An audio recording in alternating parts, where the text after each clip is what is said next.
낭낭님들 안녕하세요. 아주 맑은 주일 아침이네요. 한 낭낭님께서 댓글을 달아주시기를 제가 참여할 수 있는 가장 안전한 교회예요. 이렇게 얘기를 해주시니까 훨씬 더 제가 막 책임감이 느껴지면서 이 안에서 그쵸. 복음 기쁜 소식 예수 그리스도의 복음에서 벗어난 얘기를 하면 안 되는데 막 이런 생각이 들어서 예, 더 막 책임감이 커지고 기도도 많이 되고 또 말하는 거가 되게 조심스럽고 좀 그런 것 같습니다. 근데 이 자랑을 해도 될 것 같아서 제가 한 2번 정도 초기에 한번 보여드리고 그다음에 마지막으로 기증할 거라 그러면서 한번 보여드렸는데 제가 제 그림 성경을 대한성서공회에다가 이제 기증을 했잖아요. 가봤더니요. 제 성경책이 참 부끄러울 만큼 기증하신 책들이 정말 귀한 책들이, 그러니까 그건 정말 학문적으로나 학술적으로나 뭐 역사적으로나 진짜 중요한 책들. 예를 들어서 막 존 롤스가 번역한, 그쵸? 누가복음 전서가 어떻게 하나만 되진 않고 이제 또 프린트가 되잖아요. 근데 그때 처음 들어왔던 초판본 내지는 아니면은 이수정이 왜 일본에서 번역을 해가지고 언더우드하고 아펜젤라가 들어올 때 가지고 들어왔던 본. 그러니까 이런 것들이 어떻게 그러니까 집 가정에서 이렇게 한 신앙의 4대쯤 되시는 분들 중에서 아주 잘 보관하고 있다가 그렇게 기증하신 것들도 있고, 또 루터가 번역했던 본, 쭈리히에서 지금 그 얘기하면 또 너무 지난주에 너무 길었죠. 예, 그래서 좀 빨리빨리 앞으로 가자면, 그래서 막 너무 귀한 책들이 많이 있는데 제 거는 아시다시피 막 그림 성경인데다가 제가 그 빨간 약도 발라놓고 막 이름도 막 써놓고 그랬잖아요. 그래서 너무 부끄러운 거예요. 그래서 이런 것도 받아주시다. 그냥 검토하시고 이게 이렇게 소장, 거기가 막 습도, 온도 이런 거 다 조절해가지고 이제 보관하는 곳이기 때문에 이거 하나 놓는 공간이 너무 민폐면 저 기증 안 해도 괜찮아요. 막 그랬는데 또 검토하고 나시더니 글쎄 기증 가치가 있다고 생각하셨는지 아니면 제가 이제 제 마음이 예뻤는지는 모르겠지만 받아주시고 그다음에 요거 자랑하려는 거예요. 짜잔 유튜브 같은 거 보니까 항상 자랑하잖아요. 그쵸? 근데 대한성서공회에서 감사장이 온 거예요. 보이시나요? 어느 쪽이 글씨일까요? 예. 감사장하고 이게 왔죠? 예, 그래서 다른 건 못하지만 귀중한 성경을 기증하여 주신 데 감사드린다라고 하면서 성서학 도서관에서는 이 성경을 소중히 보존, 활용하여 학문 연구에 많은 도움이 되도록, 사실 그거 학문 연구에는 귀한 성경을 기증해 주심을 다시 한번 감사드린다는 얘기가 지금 이제 여기 써 있는데, 그리고 난 다음에 제가 지금 이 얘기를 왜 하냐면 이 자체도 하지만 그리고 감사의 의미로 잠깐요. 이 성경책을 받은 거예요. 제가 이 새한글 성경 받은 지가 얼마 안 되잖아요. 그쵸? 이 새한글 성경 받은 지가 얼마 안 되는데, 이 쭈리 성경 해설이 들어있는 성경정서 개역 개정판을 또 이걸 받았어요. 이게 아시다시피 저는 제가 성격이 이렇게 많이, 종류별로, 깔별로 많이 이런 스타일이 아니고, 제가 정말 이렇게 잘 손대 묻는다고 하는 것처럼 잘 가지고 있는 거 하나 가지고 이렇게 읽는 걸 좋아하는데, 졸지에 성경책 부자가 돼가지고 이거 어떡하지? 어느 걸로 하지? 지금 이런 이제 행복한 고민에 빠져 있습니다. 그리고 지난번에 제가 일종의 정정이기도 한데요. 이제 새한글 성경으로 해서 젊은 청년들 또 신세대들에게도 더 소통할 수 있게끔 이렇게 오랫동안 걸려서 번역한 이걸로 이제 전파하려고 해요라는 얘기를 들어서, 이 개역 개정은 또 다른 작업, 그러니까 이 개역 개정을 아주 안 쓴다는 건 아니지만 또 개역 개정을 다시 번역하기 위한 작업은 다시는 안 하시는 그러니까 또 안 하시는 줄 알았어요. 근데 지금은 또 개역 개정을 다시 한번 번역하는 작업을 들어가셨다고 하더라고요. 예, 그래서 이게 또 아무래도 어른 버전, 젊은이 버전 이렇게 쓰시려나 이런 생각이 들어서, 그러고 보니까 저도 한번 2개를 한번 비교하면서 읽어가면서 해야겠다 이런 생각이 들어요. 그래서 아시다시피 낭낭이들 저나 모르겠습니다. 낭낭이들이 연세가 어떻게 되는지를 제가 확실히 알 수 없으므로 스펙트럼이 넓겠죠. 일단은 그럼 다시 개역 계정으로 돌아가서 제가 원래 쓰던 걸 쓰고 싶긴 하지만 또 이렇게 새 거를 받았으니 개역 계정으로 본문은 이제 읽고 가면서 틈틈이 필요하다면 새한글 성경은 어떻게 번역되어 있지? 이 표현은 어떻게 되어 있지? 뭐 이런 식으로 좀 비교하면서 함께 읽어가도록 하겠습니다. 그래서 오늘은 어디를 할까 막 이런 생각을 진짜 많이 했어요. 그러니까 왜냐면 지금 저희가 이제 사도들의 이야기를 좀 끝내고 난 다음에 그 바울의 그쵸?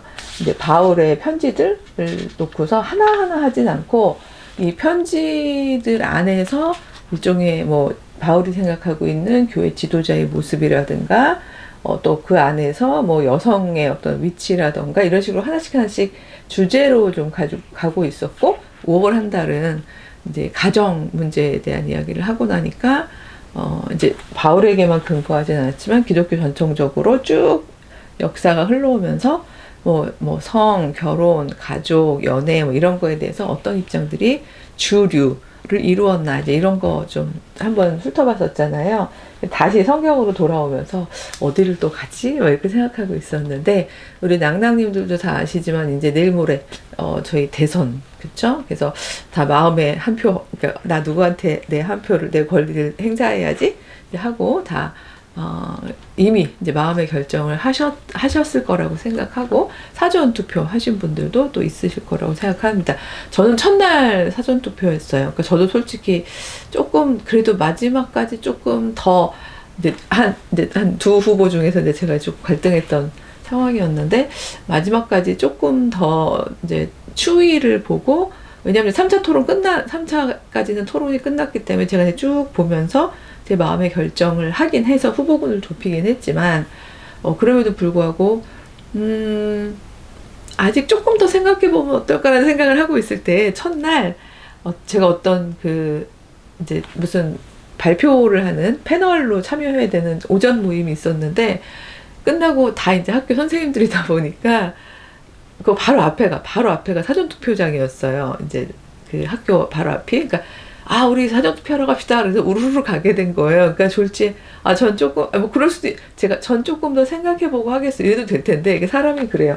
오늘 얘기하고 좀 연관이 돼서 얘기하는, 그냥 우르르 가게 되니까 저도 뭐, 사실 투표장 안에서 좀 고민을 했어요. 그 두 후보 중에서. 그래서 누굴 찍었나요? 이건 뭐 비밀 투표의 원칙 아시죠? 비밀이에요. 예, 근데 그런 일련의 과정을 겪고 난 다음에도 또 지금 굉장히 여러 가지 일들이 막 지금 벌어지고 있잖아요. 그래서 이제 이런 걸 좀 모습을 보고 하다가 제가 뭐 누구를 찍으세요 하려고 한 이 오늘의 내용이 아니라 연관해서 제가 갈라디아서 1, 2장을 좀 해보면 어떨까라는 생각이 오늘 아침에 들었어요. 왜냐하면 이제 바울의 리더십이죠. 리더십인데 이건 권위. 근데 사실 제가 늘 권위의 원뜻을 알고 나면 이 권위란 말은 사실은 굉장히 좋은 말인데 우리가 보통 권위하면 권위주의, 곧바로 권위주의를 생각하기 때문에 그거 안 좋아 이렇게 생각하게 되죠. 근데 사실 권위라는 건 아우게레 그쵸? 성장하는 데 동력이 되는 힘, 그러니까 누군가를 성장시키는데 동력을 줄 수 있는 그 파워를 가진 자를 권위가 있는 자다 이렇게 얘기를 하는 거거든요. 근데 이 성장하는데 동력이 되는 힘은 엄마도 가지고 있고 그쵸? 아버지도 가지고 있고 하다못해 그냥 지나가다가 한마디 해주는 어른도 가지고 있는 거고 얘들아 그러는 거 아니다 그거 옳지 못한 일이다 이런 그쵸? 그러니까 성장하는데 동력을 주는 힘은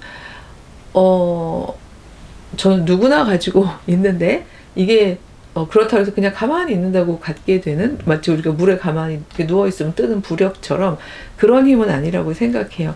권위는 어떻게 가질 수 있으며 고양시킬 수 있느냐 고양이란 단어를 그저께 묵상했더니 사전에 있는 단어인데 좀 조심스럽네요. 고양시킬 수 있느냐 이런 생각을 하면서 또 그 얘기를 하면 한참 길어질 것 같아서 이제 권위는 일단은 권위가 뭔지 우리 낭낭님들이나 저나 이제 다 알고 있는데 저도 몇 번 얘기하고 근데 많은 경우에 제도 안에서 위치가 혹은 어떤 뭐 갑자기 또 하나로 가게 되네요.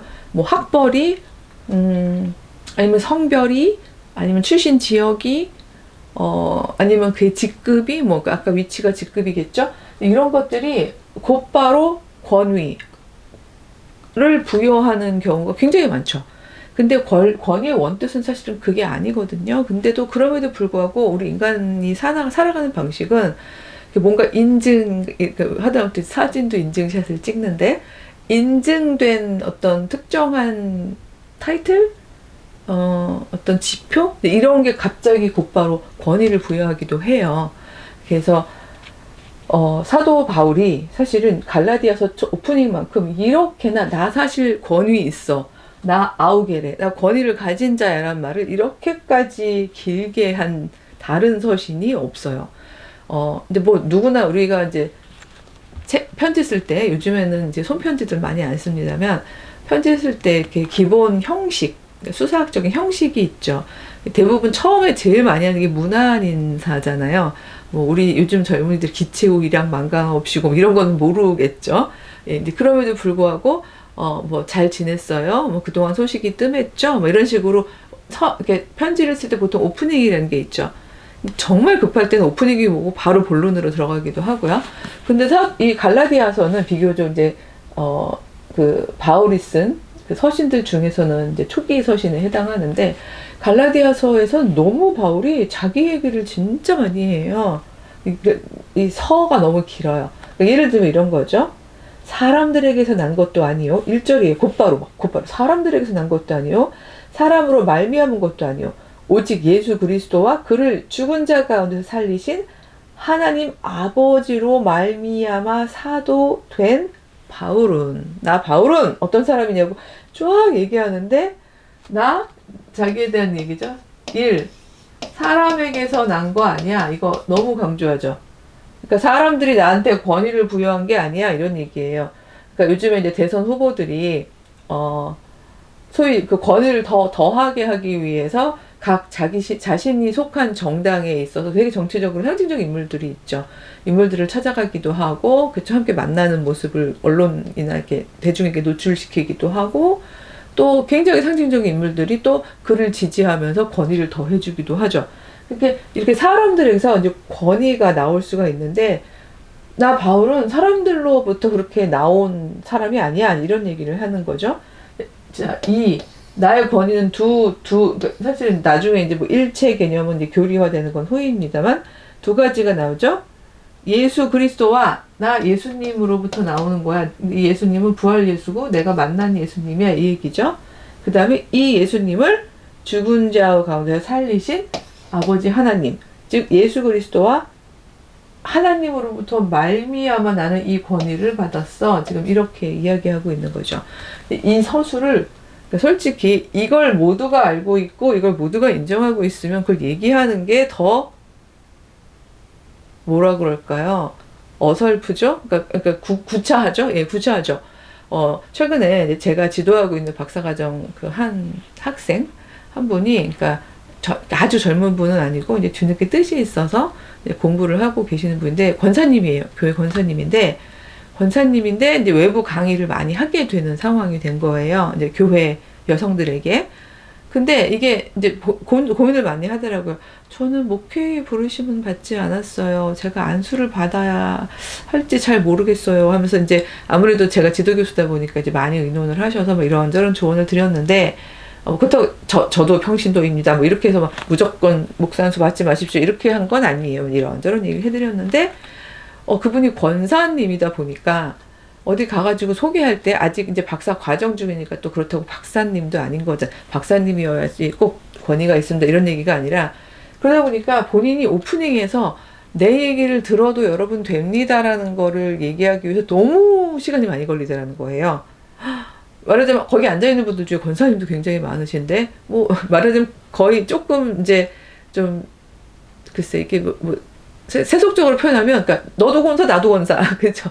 근데 내가 왜 네 말을 들어야 되지? 약간 이런 태도인 분들이 꽤 많이 보였고, 그래서 나는 권사이긴 권사이지만 당신들하고 다르다기보다는 이 이야기를 할 수 있는 권위가 있는 이유는 하고 이제 막 또 설명을 하다 보면 본인이 내가 왜 여기다 이렇게 시간을 많이 써야 되지? 이런 생각이 들어서 갈등 상황이다라고 얘기하시다가 이제 엊그저께 카톡으로 저 안수 받기를 했어요 라고 얘기하셔서 잘 결정하셨어요. 이런 리스폰스를 한 적이 있는데, 이렇게 예를 들어서 누구누구 목사님께서 나오셔서 이러면 뭐 누구누구 교수님께서 누구누구 박사님께서 전 꼭 그래야 된다는 얘기가 아니라, 사람들은 그 타이틀에 사로잡혀서 그 사람의 말을 들어보지, 저 사람이 누군가, 저 사람의 말에 권위가 있도다. 사실은 예수님은 그런 타이틀이 없는 상태로 3년 복음사역을, 그러니까 선교사역을 하셨는데도 저 사람의 말에 권위가 있도다. 듣고서야 그 사람의 권위를 인정하는 거잖아요.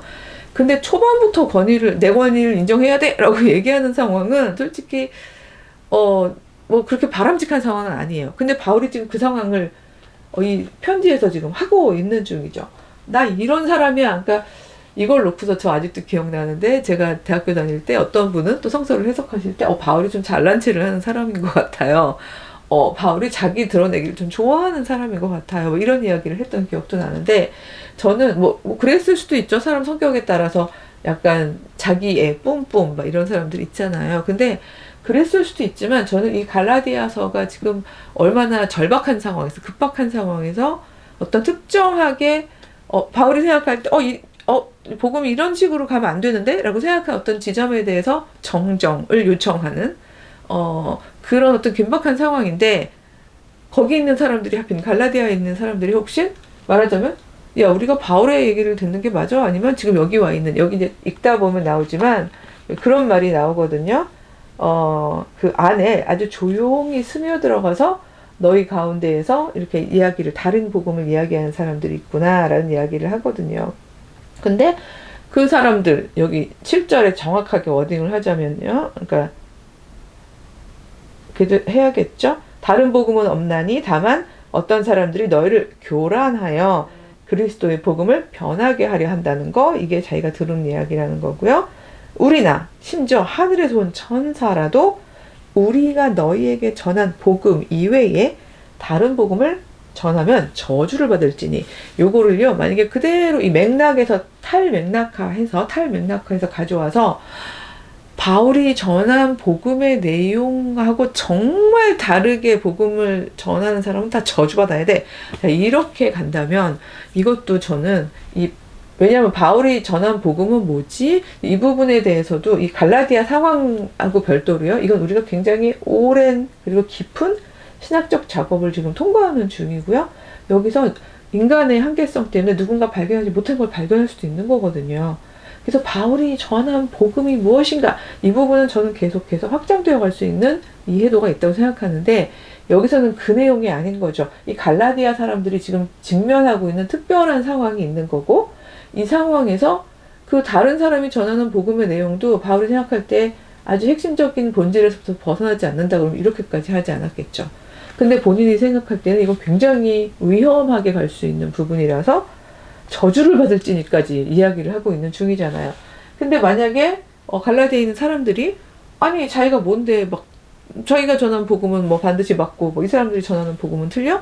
자기가 뭔데 막 이 다른 복음을 전하는 사람은 저주를 받으래? 이렇게 생각할 수 있는 거잖아요.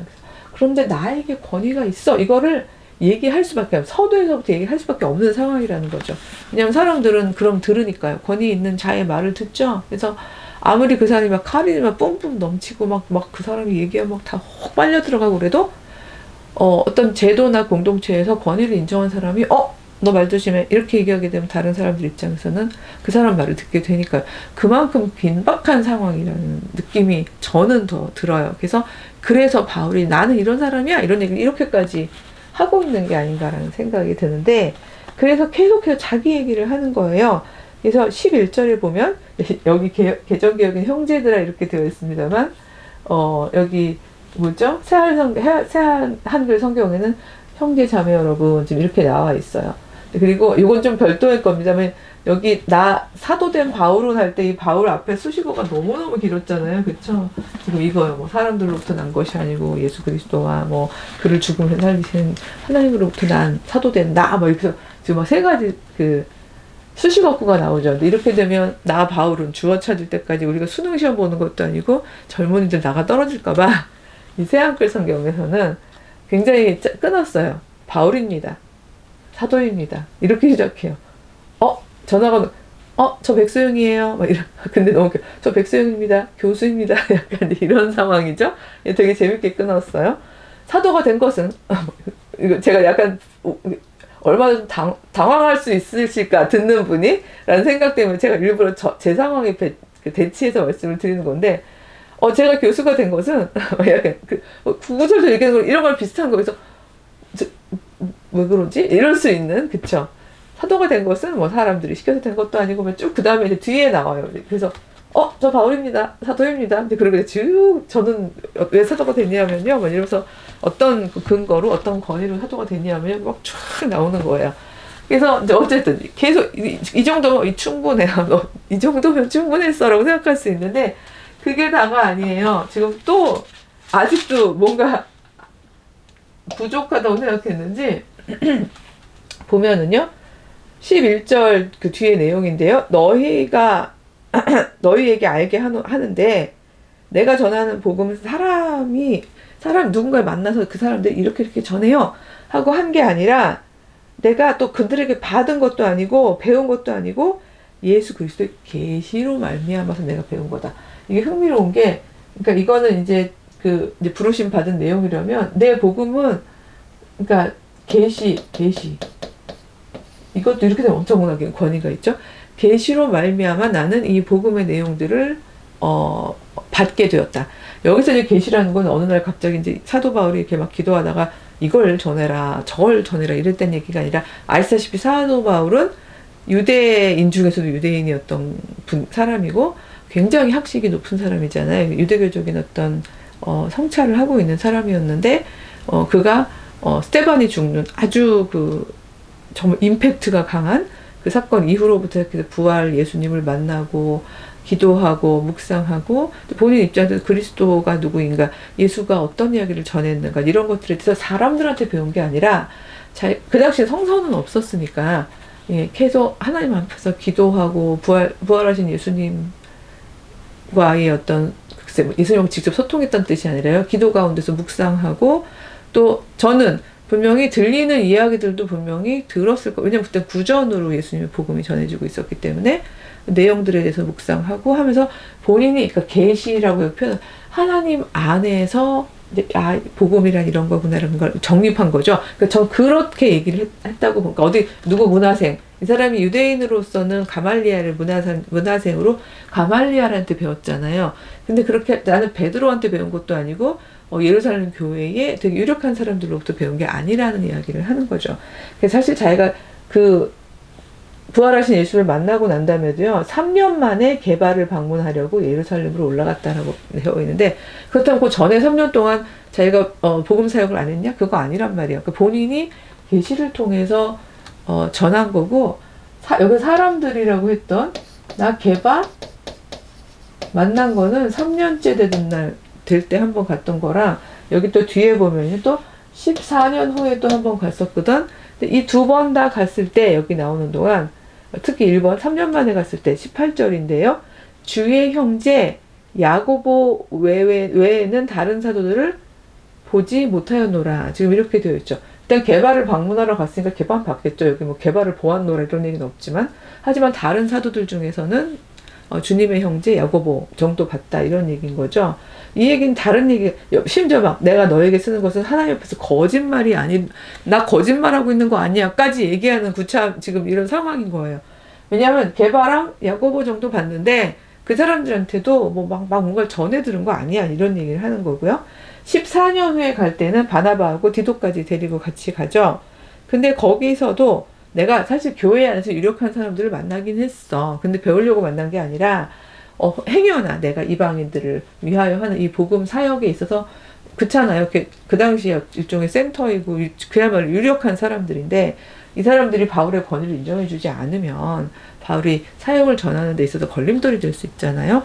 그래서 만난 거지 이 사람들이 뭔가를 배우려고 만난 건 아니야. 이런 얘기를 하는데 2장 4절은 요 내용은 조금 중요한 부분이어서 아까 말론 했습니다만 읽자면 가만히 들어온 거짓 형제들 때문에 즉 가만히 들어와서 그리스도 예수 안에서 우리가 가진 자유를 엿보고 우리를 다시 종으로 삼고자 하는 사람들, 뭐 할례, 뭐 유대인의 율법 이런 것까지 지키고 그 다음에 여기다 기독교적인 복음을 더해야 그게 완전한 복음이야. 뭐 이런 식으로 얘기하다 보면 누군가가 가만히 들어온 자들이 그렇다면 그야말로 이것도 하고 저것도 해야 되는 이런 더 종된 삶을 어쩌면 살 수도 있는. 근데 이들이 정말 가만히 그냥 이게 가랑 위에 옷 젖는다고요. 차라리 사도 바울 때려 죽이겠다고 막 보면 쫓아다녔던 사람들 있잖아요. 차라리 그런 사람들은 아우 하고 도망가면 되는데 이렇게 가만히 들어와서 맞아 예수님께서 이런 깊은 소식을 전하셨고 그거 다 인정해. 근데 그것만 가지고 예수님도 얘기하셨잖아. 내가 율법을 폐하러 온 게 아니다. 뭐 약간 이렇게 되는 거죠. 그런 이 여러 가지 상황들 때문에 지금 갈라디아에 혼란이 있다는 걸 아는데 나 그걸 지금 충분히 너희들을 설득할 수 있는 권위가 있는 사람이야. 이 얘기를 막 하는 중인 거죠. 그래서 여기 사람들 다 인정했어. 내가 할례를 받지 않은 사람한테 복음을 전하는 이 권위를 받는 사도라는 걸 다 인정했어. 마치 뭐처럼 베드로한테도 계시성으로 역사하셔가지고 유대인들을 향해서 사도된 역할을 하게 하셨잖아. 그거 다 인정하고 있고 사람들이 인정의 증거로 막 9절에서 얘기해요. 2장 9절인데요. 이 교회의 기둥같이 여기는 야고보, 게바, 요한도 하나님께서 바울에게 은혜를 주셨다라는 걸 인정을 했다는 거죠. 그러면 친교의 악수를 했다는 거예요. 그래서 막 이런 모든 얘기들을 하는 거. 그래서 1장 만약에 갈라디아서 사실 길지도 않은데 아니 1장에다가 2장까지 가면서 계속 그런 얘기를 하네. 예, 그러게 말이에요. 그 정도가 아니에요. 솔직히 이게 좀 과하다라는 생각이 들 정도로 내 권위가 어느 정도인가 하면 이거는 글쎄 좀 조심스럽긴 한데 옳다는 얘기가 아니라 어쩌면 내가 게바보다도 위야. 그러니까 이런 얘기는 아닌데 게바도 한번 실수를 했잖아. 뭐 이런 식으로. 그러니까 내가 게바를 꾸짖을 수도 있을 만큼의 권위를 가지고 있어를 아마 얘기를 하고 있다라고 저는 그렇게 보고 싶은 건데 왜냐하면 그 야고보에게서 온 2장 12절인데요. 어떤 이들이 이르기 전에 그 야고보, 왜냐면 야고보는 그 당시에 진짜 기둥 중에 예수님 돌아가시고 나면 그쵸? 기둥 중에 기둥인데 야고보가 도착하기 전까지는 게바가 즉 베드로가 이방인들하고 함께만 먹고 있었대요. 근데 그러다가 야고보랑 굉장히 이제 유대의 율법적인 부분들이 엄격하다고 생각하는 크리스찬들, 초기 크리스찬들이죠. 지도자들이 그들이 딱 오는 걸 보니까 저 사람들은 다 할례자들인데? 라고 생각해가지고 두려워해서 딱 일어나가지고 뒤로 물러났다는 거죠. 근데 이제 게바가 이렇게 물러나니까 사실은 이제 다른 사람들도 막 같이 덩달아서 막 가게 되고 심지어 바나바도 그들의 외식에 유혹되었다. 여기 외식이라고 되어 있는데 여기 여기 새 한글 성경에 위선이라고 되어 있더라고요. 그러니까 거짓선이죠. 여기는 외식함이라고 되어 있고. 그러니까 사실 이 사람들은 바나바도 마찬가지고 뭐 게바도 마찬가지고 얘는 너무 무겁네요. 손이다.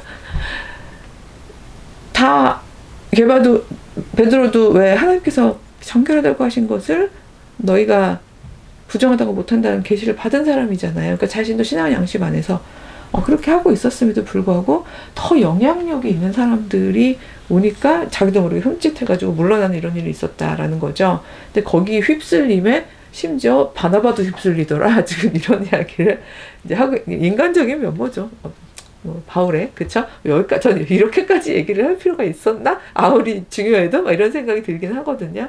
근데 이제 인간적인 면모가 보이는 이런 얘기까지 막 여기 담겨 있고, 예, 그래가지고 자기가 심지어 막 얘기했다는 거죠. 14절에 보면은요, 나는 그들이 복음의 진리를 따라 바르게 행하지 아니함을 보고서 모든 자 앞에서 이거 사실 왜냐하면 이런 거 있죠. 교수들이 만약에 서로 의견이 달라. 학생들 앞에서 교수들이 싸우면 학생들 입장에서는 교수들도 저렇게 막 싸우는구나. 뭐 이거 다 맞는 것도 아니구나. 저렇게 막 의견이 다를 수도 있구나. 이럴 수 있잖아요. 그래서 약간 전문가들은 교수만 그런 게 아니라 전문가들은 말하자면 의사 둘이서 환자를 두고서 이건 것 같은데 이 병이 아니야 어디가 그래 내가 볼 땐 이건데 환자들 앞에서 그러지는 않잖아요. 그러니까 제 말은 그거예요. 이렇게 권위를 나누는 사람들끼리는 이 권위를 통해서 누군가에게 이야기를 좀 전달받아야 되는 사람들 앞에서 그렇게 막 뭐 싸우거나 꾸짖거나 하는 걸 조심하게 되는 거죠. 그게 권위를 떨어뜨리니까. 근데 여기에 보면은 모든 자 앞에서 게바에게 이르되 당신이 유대인으로서 이방인을 따르고 유대인답지 않게 유대인답게 살지 않으면서, 그렇죠? 이방인들을 따른다는 얘기 뭐죠? 이방인들 같이 밥도 먹고 유대인들하고 이방인들 같이 밥도 먹고 이랬었잖아요. 그러면서 왜 억지로 이방인을 유대인답게 살라고 합니까? 이렇게 얘기를 했다는 거죠. 당신도 유대인, 정말 찐 유대인. 제가 찐 고양, 뭐 누가 한 분을 디스하려고 하는 게 아니라 정말 잘못하신 거예요. 그건 평소에 그런 생각을 가지고 계시지 않으면 그런 말이 안 나와요. 정말 그러시면 안 돼요. 그냥 어쨌든 찐 유대인이잖아요, 당신. 근데 찐 유대인이면 진짜 찐 유대인답게 살려면 아무리 당신이 뭐 마음이 편하다고 해도 그렇게 이방인들 관해서 먹고 마시고 그러면 안 되죠. 당신 그렇게 안 사는 거잖아요. 근데 알고 보면 사실은 바울도 믿고 있는 거죠.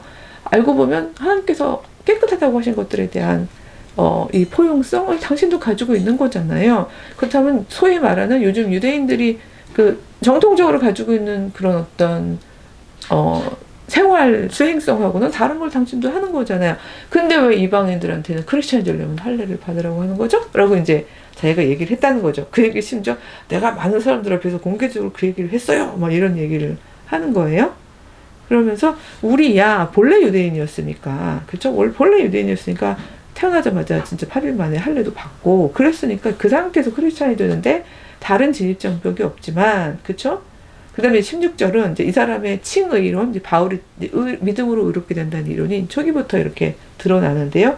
사람이 의롭게 되는 것은 말하자면 이제 게바가 사람이 깨끗해지는 것은 하나님께서 깨끗하다고 하시는 거다. 이런 거를 이제 계시에서 받았던 것처럼 사람이 의롭게 되는 것은 율법의 행위 때문에 되는 게 아니다. 예수 그리스도를 믿음으로 말미암는 거다. 이런 이야기를 하면서 사실 이방인들은 그 이방 문화에서 태어나서 그 이방 문화 안에서 살아가는 부분들이 분명히 있는 건데, 이미 율법에 대하여 죽으신 예수 그리스도를 믿는 우리가 왜 우리가 가지고 있는 문화권에 대한 것까지도 강요를 해야 되냐, 이런 이야기를 하는 거죠. 그렇죠?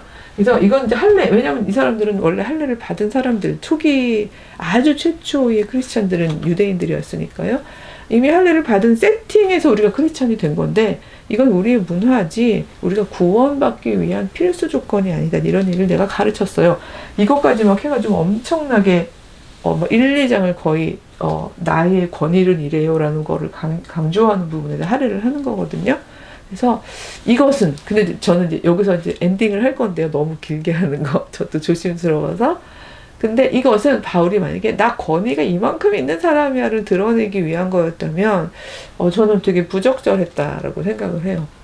그렇지만 사도 바울이 그 뒤에 이 갈라디아 교회에 굉장히 뭐라 그러죠? 스물스물 들어와서 이 사람들의 자유를 빼앗으려는, 이 사람들이 그리스도 안에서 누릴 수 있는 그 자유를 유대인들은 지들이라서 죄송해요. 하지만 자기들 문화권에서 있는 것하고 복음이 섞여 있는데, 이 섞여 있는 거를 구별하지 않고 가지고 들어가서 자기들한테는 자연스러운 어떤 특정한 부분을 이 사람들이 굴레로 씌우게 하니까, 그건 아니야. 그거 해석의 차이라든가 뭐 또 이런 거의 문제가 아니라 너무 이거는 예수께서 주신 자유, 정말 죽기까지 주신 자유를 다시 빼앗는 행위야라는 거에 대한 너무 긴박한, 그건 정말 안 되지라는 긴박한 마음에서 이렇게 편지를 쓰다 보니까 나 권위 가진 사람이야, 이 얘기 사실은 다 들어보니까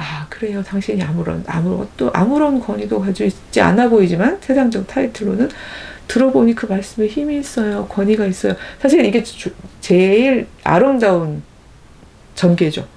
근데 얼마나 긴박한지를 알 수 있는 거예요. 앞부분에서 막, 야, 들어! 나 권위가 이만큼 있는 사람이야. 지금 이 얘기를 먼저 하는 거잖아요. 그래서 이 갈라디아서는 아주 뭔가 평화시에 쓰여지지 않은 듯한, 그러니까 이 얘기는 얼마나 이 초대교회의 이 상황들이 긴박했느냐가 보여지는 아주 긴박한 상황의 서신인 것 같아요.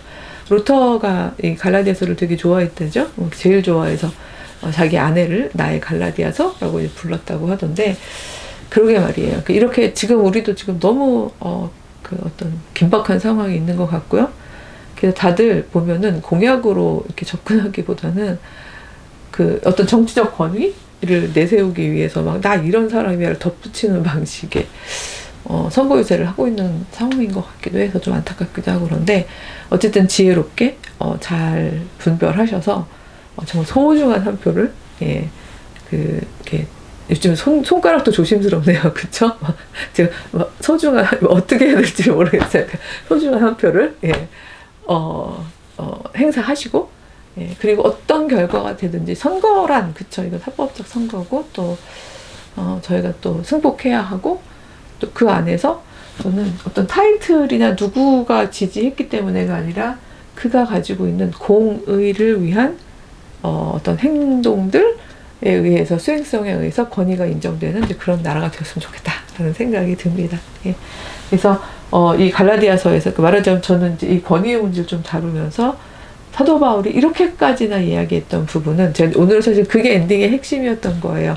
나를 드러냄, 나 이렇게 권위 있는 사람이야, 이런 이야기, 나 이렇게 힘 있는 사람이야, 이런 의도라면 그건 정말 잘못된 것이지만, 그것이 어떤 정말 이 안에서 진짜 지켜야 하는 중요한 권위, 그러니까 제가 끝이 되니까 이 포커싱이 안 됐네요. 정말 지켜야 하는 중요한 복음의 핵심, 그리스도인이 누려야 하는 자유, 이것을 빼앗거나 왜곡시킬 수도 있는 굉장히 긴박한 상황이기 때문에 급한 나머지 야야 잠깐 들어봐 나 이런 사람이잖아 뭐 이러면서 접근하고 있는 그런 상황인 거거든요. 부디 예. 예, 뭐, 급하다 보니까 다들 그렇게 얘기하시는 거겠죠. 사실은 내가 그 권위를 가지고 있어라고 지금 얘기를 하고 있는 것 같기도 한데, 부디 이제 우리가 앞으로 이렇게 정말 긴박해서 일단은 생각도 하기 전에 누군가의 권위에 사로잡혀서 결정하는 것이 아니라, 그가 만들어갈 세상이 어떤 세상인지에 대한 부분들을, 혹은 혼자 만드는 거 아니니까요. 함께 만들어갈 수 있는 세상이 어떤 세상인지 비전을 볼 수 있는 좀 그런 여유 있는 절차적 정의가 이루어질 수 있는 그런 상황이었으면 참 좋겠다라는 생각이 들어서 이 사도 바울이 가졌던 갈라디아서 안에서의 긴박성에 대한 부분을 했습니다. 기왕에 갈라디아서 간 김에, 그쵸, 뭐 제가 몇 주라고 저도 공약은 못하지만 갈라디아서에서 갈라디아 교회에서 도대체 무슨 일이 있었는지 이 얘기 조금 하면서 진행을 해보도록 하겠습니다. 주일 잘 보내세요. 샬롬.